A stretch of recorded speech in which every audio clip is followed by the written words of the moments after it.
Hey everyone, Ekman here with another video, and today we have a top 16 breakdown for the TAC Melbourne regionals that happened in person this last weekend. It had 449 players, 9 rounds of Swiss best of 1 into a top 16 cut best of 3, which we have right here for you guys. So a couple of things before we get started. First, shouts to TAC for not only running the event, but also for publishing the deck list on their Facebook, and for also live streaming the event. You guys can check it out in the description, are linked on this page. And also, if you guys want to catch out some live streams, I do have my own tournament. OP07 Bounty has 200 players right now, and it will be live streamed today as this video comes out. So should be a lot of fun. If you guys want to check that out, make sure to hit that like and subscribe to get notified of when I'm live with this one too, and it should be a good time. And I'll be going over the event like I do in these videos too. So anyways, for this event, we do have this top 16 with 5 Enel, with one of them winning the event, 4 Lucci, 3 of the star deck 10 Law, 2 Nami, 1 Bonney, and 1 star deck 13 Luffy.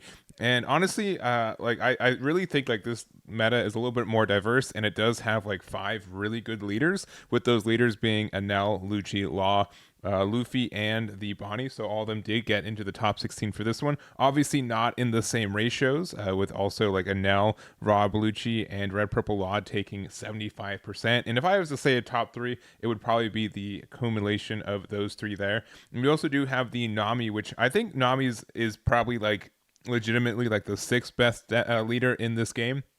It is something that does have a lot of great matchups into like more control stuff. It is a little bit RNG, if you know, depending on what cards it gets from its life for good triggers kind of stuff. But it's a very strong deck that I think it did get some new cards from OP07 that helped it out as well. So we are going to go over the top placing list for each one of these leaders, starting off with our first place list, which is Joshua's version of the Enel here. So I think Enel is going to be a pretty strong deck in the first part of this format, which I think we're still kind of in. It's kind of weird because in North America, we don't really have as many events until Gen Con at the beginning of August, but I do think this leader is very strong into this one, and there are some decks that have a hard time with it, but there's also some decks that do have, or just some players who just don't know how to get the best chances to win against this deck. I do think that there are times where Enel will just win because it does see its top end, and the triggers off of life are very good, and I do think like the rush version, or the, it can pivot into more of a rush version too.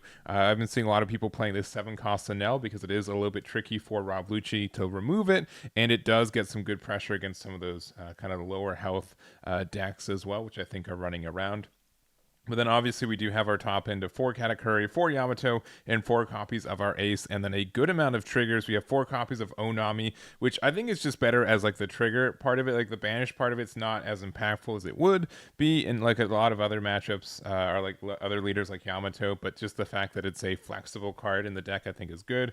We have like 3 copies of our Flampe. We have our Gadatsu if you want to try to starve out decks, which I do think is the way to play against stuff like Red Purple Law, since you are really good at getting rid of their 4-cost cards, and if they don't see their Reijus, you don't, they kind of peter out of advantage, and then just kind of our 0-cost, our Raigo, and just the rest of it. So honestly, this is a pretty standard list, pretty close to what I run personally as well, and I think Enel is in a pretty good spot in this format, and it's going to be interesting to see if it's going to continue to be as popular on the top tables for the next couple weeks. So this is the list here, and congratulations to Joshua for their first place there. And then next up we have Trafalgar Law. So this is the version from David, who ended up getting second in this one, and I think Law is still in a really good spot for what this format is. I know a lot of people were claiming that it needed to get hit at the beginning of this format, and I don't know how much of it was people looking at the OP08 meta in Japan and how good it was doing in that one, but I do think it's just kind of a deck that really depends on what you see in the first couple cards of your deck. If you don't see your Reiju, you're in a bit of a bad spot because you really do need to get that card draw that you get from this. Other than that, like we do have some tech choices on what kind of blockers we're running. We're playing 4 copies of Shiraya to get some maximum value against the decks that, like Black Yellow Luffy, which didn't really get a lot of play here, but it is still a good 3-drop blocker. We have the Zorajuro, which I've been seeing a lot of in the past couple weeks. and then our top end of having the 2 Miss Sundays, the 4 copies of Kid, 3 copies of Queen, and the new Sanji, which I'll have to say, like, this being a 6-drop 6k blocker is really obnoxious sometimes, especially when you get to play it for free off your leader effect. The amount of synergy that this deck has with this card is pretty insane. And when you want to get rid of, like, there are just some weird turns, like you want to go for game, but Red Purple Law has like 4 blockers up, right? They've got the Eustace Kid, they got the Queen, the Sanji, and like the Shiraya. And you just really can't get enough removal unless you're playing like Lucci to be able to really clear that board too. So it's an interesting deck. I think that this is interesting. Also the add of the Fire Fist, the one of here. There's also just times like this, if it's like the last card of your life, it can win you games if your opponent's not expecting it to be there. So since it does get the free -4 to a character, so I think this deck is in a good spot. Again, there are some really good lines for what you need to play, and it really does depend on what you're able to see when you're able to see it. Sometimes you see all of your Rays, Max, and Gordons. Sometimes you don't see any copies of it, and it's the consistency that makes this deck a little bit tricky to pilot sometimes, but if you're able to see your cards and be a good pilot, like I'm sure David was, you are able to get to some good placings. So this is second place list, and congratulations to David for their finish there. Then next up, we've got Rob Lucci. So this is Elliott's version of the deck. They did get a top 4 finish with it, and I think Rob Lucci is, if not the best deck in this format, the most popular based on what I've seen people bring it to events, especially since I think there's a lot of people who used to play Sakazuki or used to play Gecko Moria, which was pretty much like 50% of the format in OP06. They needed a new leader to kind of go to, and Rob Lucci kind of was the combination of both. I do think Gecko Moria is still good in this format, and there are some players who are still on it, which I think is fine. And I think because of that, I think more people will go back to Gecko Moria and stop playing Rob Lucci because of that. But I do think Rob Lucci is fantastic. So I do think like the amount of removal he gets is a little bit unparalleled. I know that Sakazuki had so much removal, and I think the only thing that Rob Lucci had, or the Sakazuki had better than Rob Lucci, was the bottom deck potential, right? Which was able to get rid of a lot of protections that a lot of cards had. But this Rob Lucci specifically is so strong at being able to get cost reduction. I think the cost reduction on this deck is what really makes it better than others. That also having the Spandom, which lets you have a searchable copy of Rob Lucci, is really great in a lot of situations. Also, the fact that you put cards in your trash means like your cards like Rebecca can put them back into your hand when you need to and set that up. The only thing that's the issue, I think, with Rob Lucci is that you don't have a consistent way to find 8-drop Moria. So if you do trash them off your deck, you just know that you don't find those anymore. So other than that, I think this deck is in a really good spot. We do have like the top end of the Isho, the Gecko Moria, and the Stussy, which I think has been getting more value. Like just a one of, since it is a cipher pull and you can play it and find it, or sorry, you can find it off the Spandom, which is nice. But also the tech ad of the Brook, which I've been seeing this kind of increase in popularity at 1 or 2 copies. This means you're able to get rid of cards like Sabo very easily, which is really great for, I think, the deck. Also, there's like some weird times where you're playing against Nami and you want to use the second effect to be able to put more cards into their deck too. So but yeah, I think this deck is in a good spot. I think there's ways to tech it out too, and obviously the Gecko Moria combo with Spandine and everything is still very strong. So I don't have much more to say. This is David's list, or sorry, this is Elliott's list, and congratulations to Elliott for their finish in this one. The next up we've got Luffy. So this is Max's version of the build here, and I really do like the Black Yellow Luffy in this deck, or in this meta rather. We do get the add of the new Rocket Luffy, or the 5-cost Egghead one. Just being able to have some removal in this deck that doesn't, inherently lose you a life is fantastic. But also the fact that there are some times where you can keep looping this card, get some removal, but also gain card advantage or get a card back with its activate main. So I do think that's really important for what this deck needs to do in this meta. I will say this build looks pretty safe in the sense that we aren't playing too much outside of the normal curve. We do have like a 1 swag copy of the 5-cost Sabo. We do have Ice Age at 2 copies to help you get some better removal with Luffy, so we can get rid of 9 costs with that. And then also, obviously, we have to play the Moria.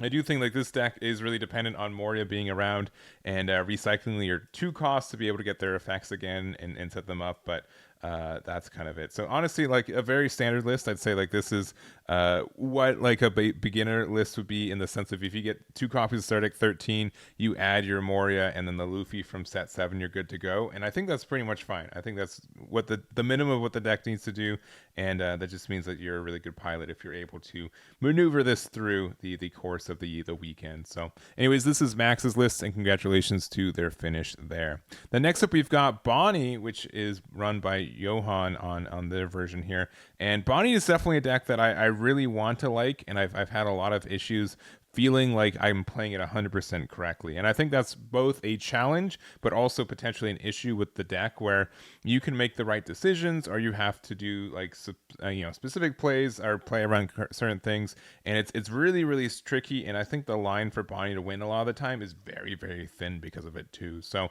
we do have some of the best like late game cards in the game. We do have like 8-drop Kid. We have Zora with, if your opponent doesn't immediately remove this card next turn, you usually win the game, which is really strong for this card. And it's a little bit harder to do in this format. Not impossible, but a little bit harder.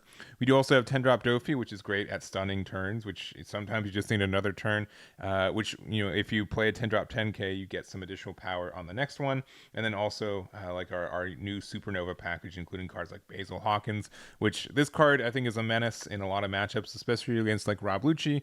They have a hard time removing this without doing some like weird play. And additionally, like it's a 6-drop 7k that's a blocker, so I think all of that's very good for the deck.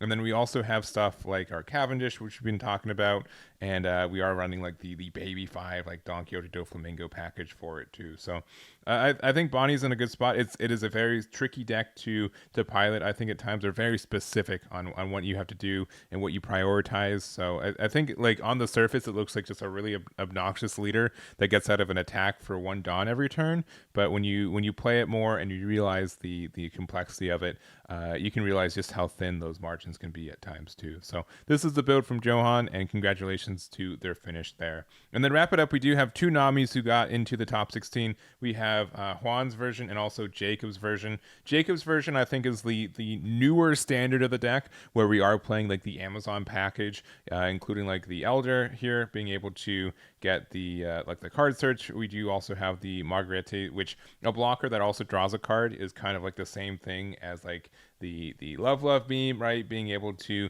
use a card to get out of an attack and draw a card. It's pretty much the same thing, so that's pretty strong. It is like a little bit costly, but it doesn't have counter, which kind of stinks, but I do think the card is good for the deck. And then we also do have our just many events for this deck, including the Snake Dance, which includes being ways to get back our Kayas, which are very, very strong for us. And then we also have like the White Snake, which is good for making our leader a 6k and get out of attacks or just stun our opponent for a turn, depending on what their Dawn usage is. So I think Nami's been getting pretty obnoxious. And I do say it's probably like the 6th best deck in this format right now after the other 5. We also do have Juan's version of it, and they're playing, I'd say, like a little bit more of the spice in this one. We do have like the Soga King to be able to get some cycle and stun a turn. We also have the Daz Bones, which is the same as like a draw 2 trash 1.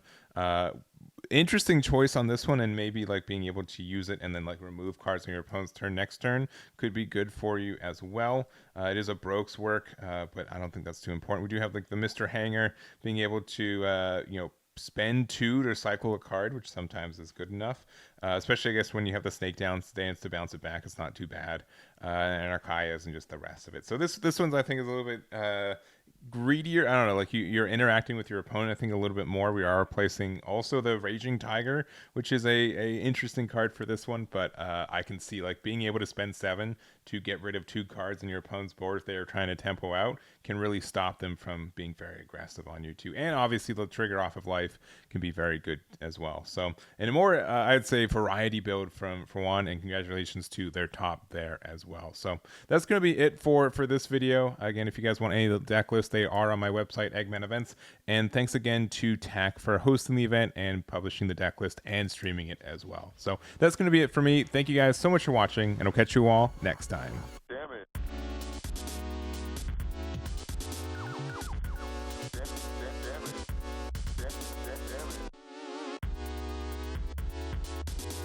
Damn it.